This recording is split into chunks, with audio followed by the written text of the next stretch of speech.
Hi and welcome back to our channel. On this video, we are going to discuss the explosive revelation that's come from X. And trust me, it's not looking good for spiraling William. Xandy Sussex has done it again, touching royal PR myths and exposing the ugly underbelly of the golden boy on X. This time, she went straight for the jugular with a post that got the internet clutching its pulse and clacking at the same time. Xandy wrote, "It's amazing how revealing childhood videos of Harry and William are. Harry picks up a little shoe puppy to give it kisses and cuddles, and demon child Willie jumps into rain on Harry's parade. I love the intervention by Princess Di, who always acted to protect H's spirit. And honestly, it's all right there, crystal clear, unfiltered. The world's most famous brothers on tape, Harry, the sweet boy, giving puppy kisses, while William swoops in like some pint-sized villain out of a Disney prequel. Diana steps in like a queen, literally and figuratively, to protect Harry's spark. If this is how William behaved when the cameras were rolling, can you even imagine what Diana had to deal with when no one was watching? Because wow, that's not just acting out. That's a preview of a lifetime of sabotage. Diana wasn't just raising boys. She was running interference, blocking little bulls' sabotage attempts like a goalie. Every day probably felt like refereeing a heavyweight match in toddler-sized crowns.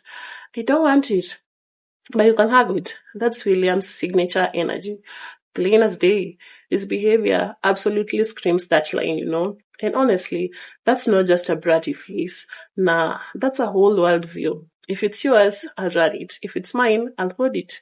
Jealousy isn't even the right word here. Obsession fits better, if you ask me. You can trace it, right? From the toy Harry loved, to the press coverage Harry got, to the public sympathy Harry earned, William was always right there, itching to snatch it away. Think about it for a second. Harry's purple cuddles hijacked. Harry's charm with the public undermined. Harry's marriage targeted. Harry's peace in California haunted by leaks. It's like William has made a whole career out of being allergic to Harry's happiness.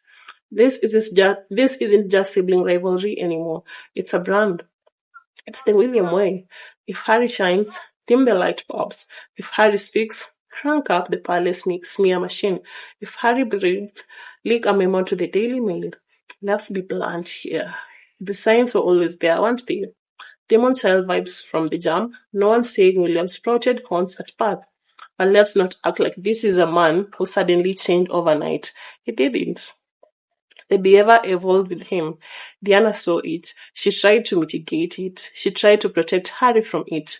But William's antisocial streak was already running deep. One even joked, Diana legit looked like she wanted to smack William. And you know what? Watch the clip. She's not wrong. That's the look of a mother thinking. But Diana could not fix what was already cemented. She could only shield Harry as much as possible. It's like William's whole personality was built on 3 pillars: jealousy, entitlement, and PR. While other kids were learning to share, William was probably plotting how to leak his little brother's play debt schedule to the tabloids. Fast forward to today. Same script, bigger stage. Fast forward to adulthood and tell me what changed. William's cold shoulders, check. Strategic leaks, checks. Throwing Harry under the royal bus, double check. And yet, the world keeps being shocked when William's mask slips. But the mask, it was never on properly. The public was just looking the other way. William never grew out of that. If I can't have it, you can't either face. He just upgraded his weapons, swapping toy, snatching for palace, backstabbing.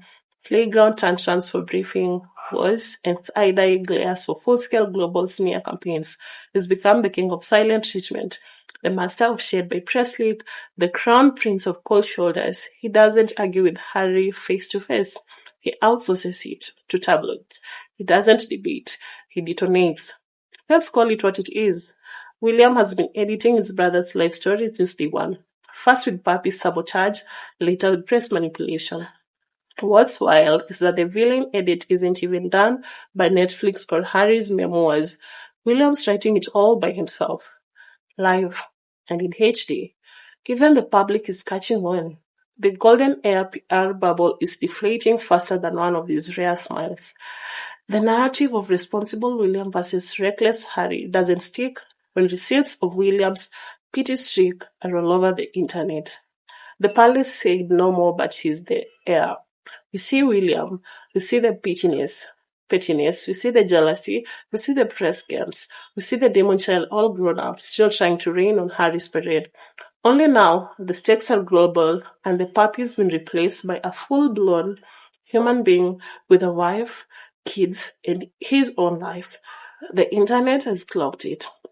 Exactly, Sussex put it on blast, and the receipts are right there in video. Prince William, the boy who will not stand Harry cuddling a puppy, has become the man who can't stand Harry having peace. And that's the real story.